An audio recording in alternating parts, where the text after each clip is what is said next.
A Bíblia Nossa de Cada Dia está começando agora e é um prazer ter você aqui para nós meditarmos na palavra de Deus mais uma vez. Hoje nós vamos nos deter no Salmo de número 63. Eu peço desculpas caso eu esteja sendo captado pelo microfone aqui do Note, o barulho da construção aqui perto. Tomara que não. Tomara que você consiga se concentrar na leitura da palavra e que nada roube você. Então nós vamos meditar sobre o Salmo 63, que é um salmo de Davi, e na epígrafe do salmo aparece assim: Salmo de Davi, quando ele estava no deserto de Judá. E se você gosta de anotar referências, se refere à situação que está retratada lá em 2 Samuel, capítulo 15, verso 23 e verso 28. Então, nessa condição, nesse momento, quando ele estava lá passando toda aquela situação com Absalão, seu filho, ele compõe este salmo.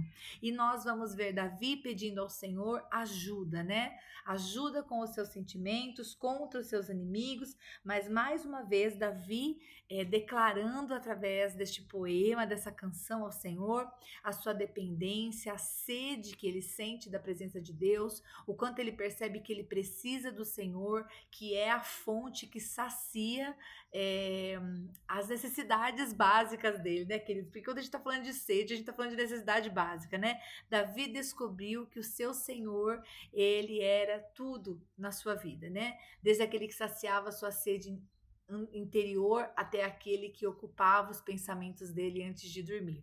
Então vamos ler o Salmo e vamos ver o que Davi fala pra gente.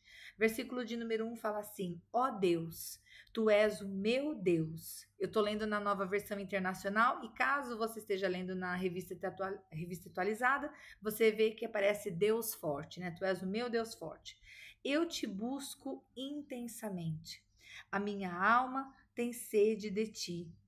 Todo o meu ser anseia por ti, numa terra seca, exausta e sem água. Então, o que havia ao redor de Davi era essa situação de deserto, o deserto de Judá, e ele faz um jogo de palavras dizendo que assim como aquilo que estava ao redor dele era uma terra seca, exausta e sem água, que também a sua alma tinha sede. Dentro dele também havia uma sede, a sede da presença de Deus. E por isso, assim como a gente busca água para matar a nossa sede, Davi estava buscando a presença de Deus. Por quê? Porque ele não era apenas um Deus. Para Davi, ele era o único Deus, né? A sua rocha firme, onde ele podia apoiar os seus pés, assim como eu e você temos que ter o Senhor Deus como o nosso único Deus. E embora você esteja ouvindo esse áudio pensando, Rita, é lógico que eu só tenho Deus como meu Deus.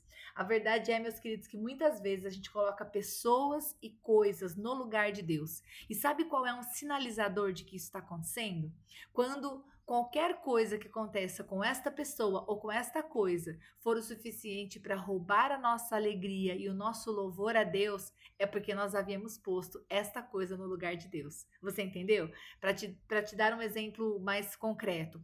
Eu amo as minhas filhas, elas são um presente de Deus na minha vida, mas nada que elas façam contra mim tem o direito de tirar a minha alegria do coração e também o meu louvor dos lábios. Né? Quando nós colocamos um filho ou um marido, uma esposa, um bem no lugar de Deus, quando acontece qualquer coisa com esta pessoa ou com esta posse, nós ficamos abatidos e já não louvamos a Deus e já ficamos com o coração endurecido. Isso é um sinal de que esta pessoa ou esta coisa estava sentado no trono do nosso coração. Fica a dica para nós nos avaliarmos diante do Senhor.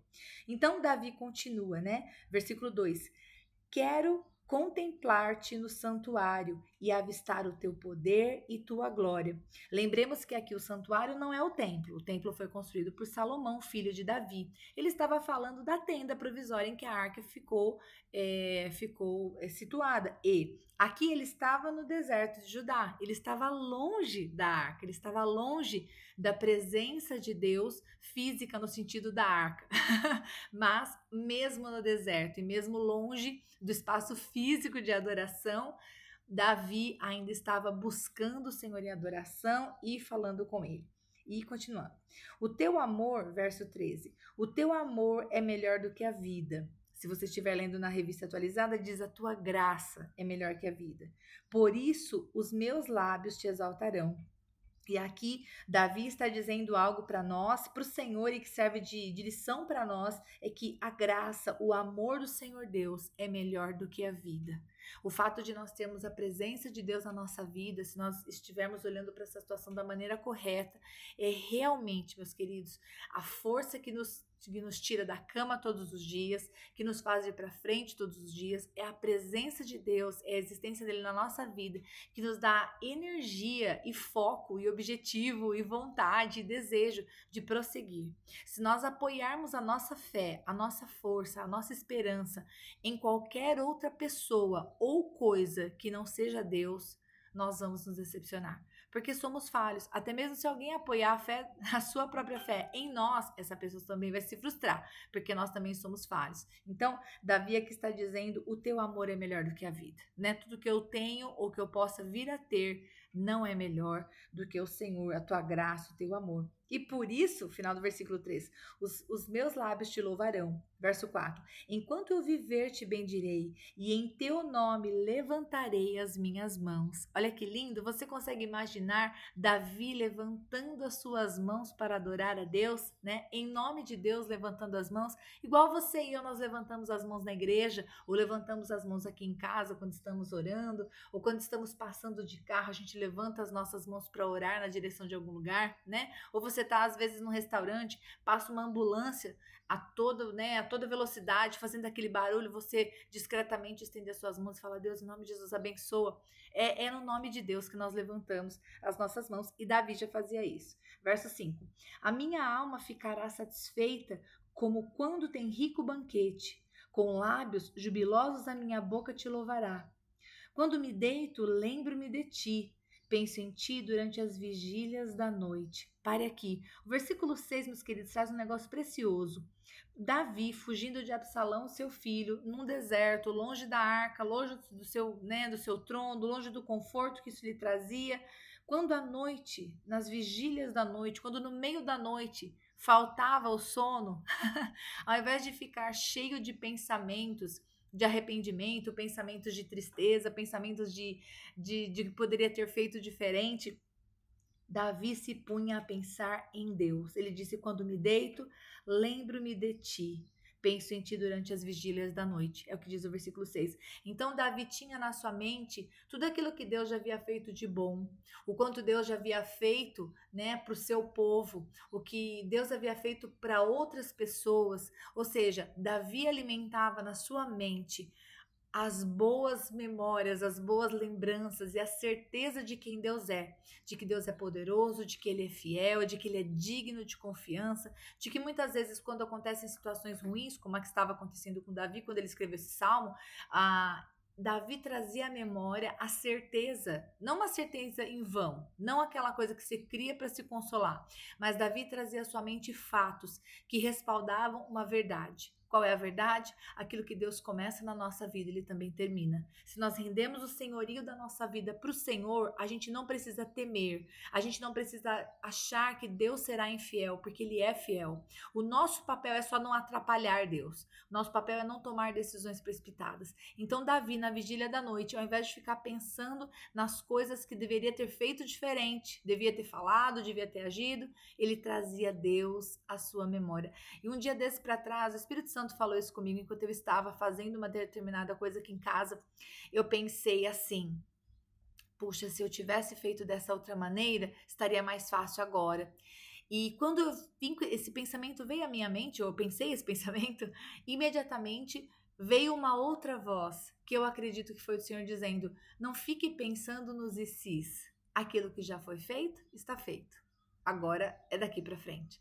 E eu me alimentei dessa palavra e me fortaleci para fazer tudo o que eu precisava fazer. Porque muitas vezes, meus queridos, quando a gente perde tempo pensando no que deveria ter feito, nos ICs da vida, a gente se entristece, a gente fica amargurado, a gente fica com rancor dos outros e da gente, né? E eu tenho certeza, porque a palavra de Deus nos mostra isso, que Deus não quer que a gente viva de rancor e nem olhando para o passado. O Senhor nos ama, Ele quer que a gente vá daqui para frente.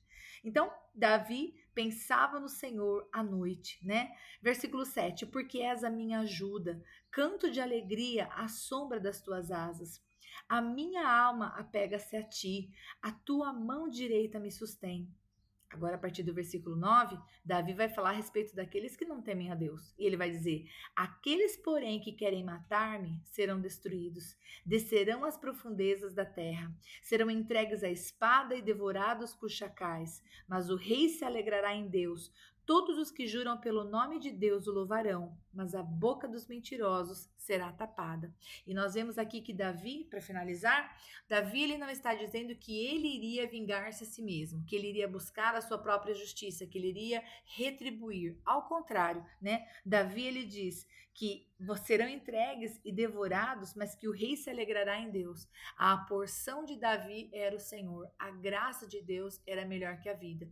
Então, diante de toda essa situação de perversidade, Davi escolhia não se deixar comer pelo rancor, pelo ódio, pelo arrependimento, mas ele buscava a Deus em adoração. E eu penso, meus queridos, que isso é lição de Deus para nós, né, no dia de hoje. É a meditação de hoje, que possamos olhar ao nosso redor e ainda que a gente avalie as situações como um revés, né?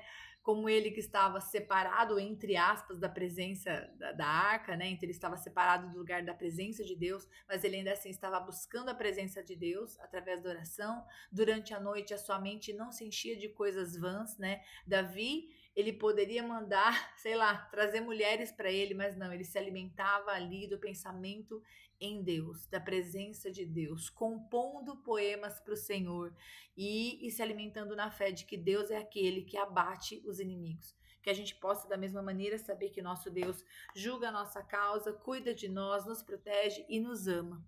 Nos amou, meus queridos, a ponto de ter dado o seu filho para morrer por nós. A ponto de nós podemos dizer, como diz lá em Mateus capítulo 6, versículo 33, né? Busquem, pois, em primeiro lugar o reino de Deus e a sua justiça, e todas essas coisas serão acrescentadas a vocês. E se a gente vai olhar aqui a respeito do contexto do texto, a gente vê que o Senhor está falando de provisão. O Senhor está falando de nós buscarmos ao Senhor e confiarmos que Ele é o Deus que cuida dos lírios, cuida dos pássaros e Ele cuida também de nós.